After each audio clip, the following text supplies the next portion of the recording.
വിദ്യാർത്ഥി പ്രക്ഷോഭങ്ങളിൽ നിയമം കയ്യിലെടുക്കുന്നവർക്ക് ഇളവില്ലെന്ന് സുപ്രീം കോടതി. കുറ്റവാളികൾക്ക് സംരക്ഷണം നൽകില്ലെന്ന് ചീഫ് ജസ്റ്റിസ് സൂര്യകാന്ത്. സേനകൾക്കെതിരായ അക്രമങ്ങൾ പരിശോധിക്കാൻ അന്വേഷണ സമിതിക്ക് രൂപം നൽകും.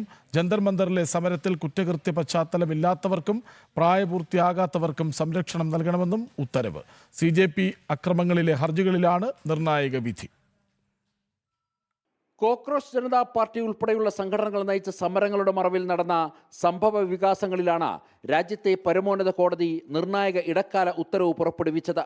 വിദ്യാർത്ഥികളുടെ ഭാവിയെ കരുതുന്നതിനോടൊപ്പം തന്നെ രാജ്യത്തെ ക്രമസമാധാന പാലനവും നിയമവാഴ്ചയും തകരാൻ അനുവദിക്കില്ലെന്ന വ്യക്തമായ സന്ദേശമാണ് കോടതി നൽകിയത്. കുറ്റകൃത്യങ്ങളിൽ പങ്കാളികളല്ലാത്ത പ്രായപൂർത്തിയാകാത്തവരെ മോചിപ്പിക്കാൻ നിർദ്ദേശിച്ച കോടതി മുൻപ് മറ്റ് കേസിൽപ്പെട്ടവർക്ക് ഈ ഇളവ് ബാധകമല്ലെന്ന് വ്യക്തമാക്കി. സമരങ്ങളുടെ സമയത്ത് സുരക്ഷാ ചുമതലയിലുണ്ടായിരുന്ന പോലീസ് ഉദ്യോഗസ്ഥർക്ക് നേരെയുണ്ടായ ക്രൂരമായ ആക്രമണങ്ങളെക്കുറിച്ചും സുപ്രീം കോടതി ഗൗരവമായി എടുത്തു പറഞ്ഞു. ക്രമസമാധാന പാലനത്തിൽ ഏർപ്പെട്ടിരുന്ന ഉദ്യോഗസ്ഥരെ ലക്ഷ്യമിട്ട് നടന്ന ആക്രമണങ്ങളെക്കുറിച്ച് അന്വേഷിക്കാൻ ഉന്നതതല വിദഗ്ധ സമിതിയെ നിയോഗിക്കുമെന്ന് കോടതി സൂചന നൽകി. പ്രതിഷേധ സ്ഥലങ്ങളിലെ മുഴുവൻ CCTV ദൃശ്യങ്ങളും ഡ്രോൺ ക്യാമറ റെക്കോർഡുകളും പോലീസിന്റെ ബോഡി വെയർ ക്യാമറ ദൃശ്യങ്ങളും വയർലെസ് കമ്മ്യൂണിക്കേഷൻ രേഖകളും PCR കോളുകളും കൃത്യമായി സംരക്ഷിച്ചു വെക്കാൻ കോടതി സംസ്ഥാനങ്ങളോട് ആവശ്യപ്പെട്ടു.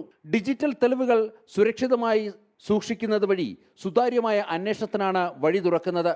കേരളം ഉൾപ്പെടെയുള്ള വിവിധ സംസ്ഥാനങ്ങളിൽ പോലീസ് സ്വീകരിച്ച നടപടികളെക്കുറിച്ചുള്ള മറുപടി ലഭിച്ച ശേഷമായിരിക്കും കേസിൽ തുടരന്വേഷണത്തിന്റെ ഘടന കോടതി തീരുമാനിക്കുക. ജനങ്ങളുടെ സമാധാനപരമായ പ്രതിഷേധിക്കുവാനുള്ള അവകാശത്തെ മാനിക്കുമ്പോഴും പൊതുമുതൽ നശിപ്പിക്കുന്നതിനെയും സുരക്ഷാ സേനയെ ആക്രമിക്കുന്നതിനെയും ന്യായീകരിക്കാനാവില്ലെന്ന കേന്ദ്ര നിലപാടിന് അടിവരയിടുന്നതാണ് സുപ്രീം കോടതിയുടെ ഇടപെടൽ. ജനം, ഡൽഹി.